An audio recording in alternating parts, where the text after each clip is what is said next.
I want to talk to you about the Obama administration and its relationship to India. They put India on the equivalent of double super secret probation on Wednesday. They're now on a special trade blacklist. It's a move some public health advocates say was retaliation for India selling generic versions of expensive drugs preferred by the U.S. government.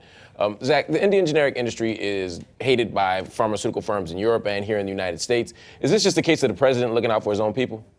It's interesting because a lot of the things that happened in India recently in the last year or so, court cases against evergreen of patents, applying for a junk patent so that you can have a monopoly on a medicine that's life-saving and charge whatever you want for it, extend that monopoly out for years. These are practices that the Obama administration has objected to in some forms in the United States.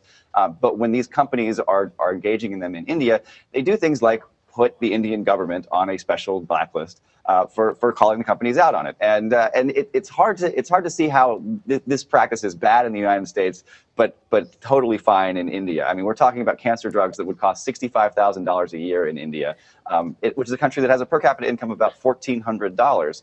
The Indian government says that's just too much. Our citizens can't afford to pay that, so we're going to provide a $150 a month version. That just seems like a pretty straightforward public health issue, and a lot of humanitarian groups like Doctors Without Borders seem to agree.